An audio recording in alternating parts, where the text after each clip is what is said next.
تو پکارے گا اے صحن حرم آئیں گے، تو پکارے گا اے صحن حرم آئیں گے، ابابلوں کے انداز میں اب ہم آئیں گے، ہم آئیں گے ہاتھوں میں صداقت کے علم لے کر، ہم آئیں گے ہاتھوں میں صداقت کے علم لے کر، یہ الگ بات ہے تعداد میں کم آئیں گے۔ اس رات فلسطین کے مجاہدین نے جس مشن کو اللہ و رسول کی مقدس گھر کی عظمت و بڑائی کے لیے چالو کیا ہے، یہ وہی مشن ہے 1400 سال پہلے جو اللہ تبارک و تعالی نے ابرہہ کی قوم کو ابابیل کے ذریعے تہس و نہس کر دیا تھا۔ وہ منظر ہمارے سامنے تو نہیں ہوا، بس تاریخ ہم نے پڑھی اور اس منظر کو تصور کیا، مگر آج 1400 سال کے بعد پھر اللہ کے بندوں نے جو رب تبارک و تعالیٰ نے 1400 سال پہلے کیا تھا وہ کس طرح رہا ہوگا، یہ فلسطین کے مجاہدین نے کر کے دکھایا اور دنیا والوں کو وہ تاریخ دہرا دی کہ ہم اللہ تبارک و تعالیٰ کے بندے ہیں، اور اللہ تبارک و تعالیٰ اپنے بندوں کو کبھی بھی جو اس کی رضا کے لیے کوئی کام کرے زیر ہونے نہیں دیتا ہے، وہ فتیاب ہو کر اپنے منزل مقصود تک لوٹتے ہیں۔ چونکہ اللہ تبارک و تعالیٰ قرآن پاک میں خود فرماتا ہے وَلَا تَهِنُوا وَلَا تَحْزَنُوا وَأَنْتُمُ الْأَعْلَوْنَ إِن كُنتُم مُؤْمِنِينَ، کہ گھبراؤ نہیں، مایوس مت ہو، کامیاب تم ہی رہو گے، کامیابی کا تاج تیرے ہی سر باندھا جائے گا اگر تم مومن ہو۔ تو فلسطین کے مجاہدین جس کام کو سر انجام دے رہے ہیں وہ اپنے مقصد کے لیے نہیں، اپنے اہل و عیال کے لیے نہیں، بلکہ ان کا مشن، ان کی جو قربانیاں ہیں اللہ تبارک و تعالیٰ کے مقدس گھر اور مسلمانوں کا قبلہ اول جو بیت المقدس سے نام سے جانی اور پہچانی جاتی ہے وہ سرزمین، اس کے لیے ہے، اللہ تبارک و تعالیٰ کے گھر کی حفاظت کے لیے ہے، اس کی تحفظ کے لیے، اس گھر کی عظمت و بڑائی کے لیے ہے۔ تو اللہ تبارک و تعالیٰ کی رضا کے لیے فلسطین کے مجاہدین نکل پڑے ہیں سر پر کفن باندھ کر، اور جب اللہ تبارک و تعالیٰ کی رضا کے لیے اس کی راہ پر انسان نکل پڑے، اللہ کی رضا کے لیے نکل پڑے، تو پھر ساری دنیا کی طاقت اسے زیر نہیں کر سکتی، چونکہ ان کا مشن ہی ہے کہ مجھے یا تو بیت المقدس فتح کرنا ہے، بیت المقدس پر اسلامی جھنڈا لہرانا ہے، بیت المقدس پر مسلمانوں کا قبضہ کروانا ہے، یا پھر اپنی جان کو اللہ کے راستے میں قربان کر دینا ہے، چونکہ روز بروز گھٹ گھٹ کر مرنے سے بہتر ہے کہ انسان راہ خدا میں لڑ کر جہاد کے شکل میں اپنی جان قربان کر دے۔ اس لیے آج وہاں بچے یتیم ہو رہے ہیں،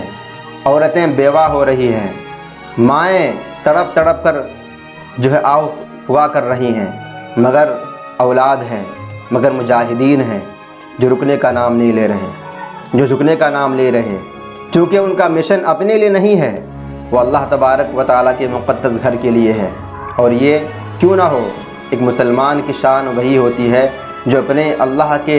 تمام چیزوں کو، اللہ کی کتابوں کو، اللہ کی عظمت و جلال کو اپنی جان سے عزیز جانے۔ جب مسلمان اللہ تبارک و تعالیٰ کے مقدس گھر کی حفاظت اپنی جان سے عزیز سمجھ کر کرے گا تو اللہ تبارک و تعالیٰ اسے کبھی مردہ ہونے نہیں دیتا ہے، بلکہ اللہ تبارک و تعالیٰ خود فرماتا ہے بل احیاء ولکن لا تشعرون، بلکہ وہ زندہ ہے، تم اس کی زندگی کو تصور نہیں کر سکتے، سوچ نہیں سکتے۔ تو کہیں فرمایا ولا تقولوا لمن يقتل في سبيل الله اموات بل احیاء ولکن لا تشعرون۔ اللہ تبارک و تعالیٰ کے راستے میں جو قتل کر دیے جاتے ہیں، شہید کر دیے جاتے ہیں، وہ مردہ نہیں ہوتے ہیں، ان کے بارے میں مردہ گمان بھی نہ کرو، بلکہ وہ زندہ ہوا کرتے ہیں۔ تو اللہ تبارک و تعالیٰ کے راستے میں اگر وہ شہید بھی ہو جاتے ہیں اللہ کے مقدس گھر کی حفاظت کرتے کرتے، تو ان کو اللہ تبارک و تعالیٰ زندہ کر دیا کرتا ہے، اور ان کی زندگی پہلی والی زندگی سے بہتر ہو جایا کرتی ہے، اور انہیں حیات جاویدانی سے سرفراز کیا جاتا ہے۔ لہٰذا یہ شہادت کا جذبہ لے کر وہ مسلمان، وہ مجاہدین آج میدان سلام کرتا ہوں ان کے حوصلے اور جذبے کو کہ وہ کس قدر اللہ تبارک و تعالیٰ کی مقدس گھر کی حفاظت کے لیے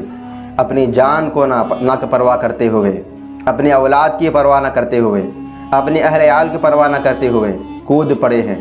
میدان جنگ میں آ چکے ہیں اور کافروں کے اینٹ سے اینٹ بجانے کو تیار ہیں۔ مگر افسوس کی بات ہے کہ آج بھی اتنا کچھ ہونے کے باوجود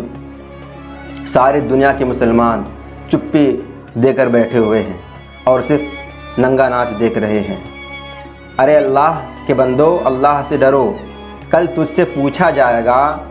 کہ میرے گھر کی حفاظت کے لیے تو نے کیا کیا؟ جب میرے گھر پر دوسروں کا قبضہ تھا، جب دوسرے میرے گھر پر راج کرتے تھے، تو میرا پاک گھر تمہارا قبلہ اول، تم نے اس کی حفاظت کے لیے کیا کیا؟ تو ہمارے منہ پر کیا جواب ہوگا؟ ہم کیا اللہ تبارک و تعالیٰ کو منہ دکھائیں گے؟ کیا اللہ تبارک و تعالیٰ کو جواب دیں گے؟ کیا ہم سے پرسش نہیں ہوگا؟ کیا وہ مقدس بابرکت گھر بیت المقدس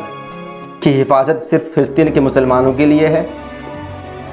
کیا قبلہ اول صرف انہی کا رہا ہے؟ کیا آپ کا قبلہ اول نہیں؟ یا پھر آپ اسی قبلہ اول نہیں مانتے ہیں؟ اگر مانتے ہیں تو اللہ کی رضا کے لیے اٹھیے اور اللہ تبارک و تعالیٰ کی بارگاہ میں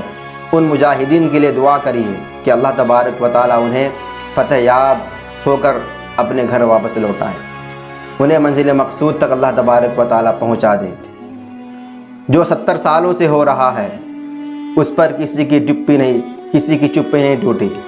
مگر آج جب مجاہدین نے 70 سالوں کا بدلہ نکالنا چاہا اور نکالنا شروع کیا تو وہ جو گونگے تھے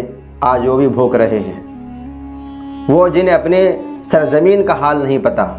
اپنے ملک کے حالات لوگوں تک نہیں پہنچا سکتے، آج وہ فلسطین پہنچ کر، آج وہ اسرائیل پہنچ کر لوگوں کو ہر پل کی خبر دے رہا ہے۔ اس سے کیا ثابت ہوتا ہے کہ آپ اپنے ملک کے لوگوں سے غداری کر رہے ہیں، ان سے وفاداری کرنے کے بجائے دھوکہ دھڑی کر رہے ہیں۔ ملک کے لوگوں کی پریشانی کو سرکار تک نہیں پہنچا پاتے، لیکن غیر ملک جا کر آپ کے پاس اتنا پیسہ ہو گیا، آپ اتنے امیر ہو گئے کہ آج دوسرے ملک جا کر وہاں کی پل پل کی خبر دے رہے ہیں۔ اس سے کیا ثابت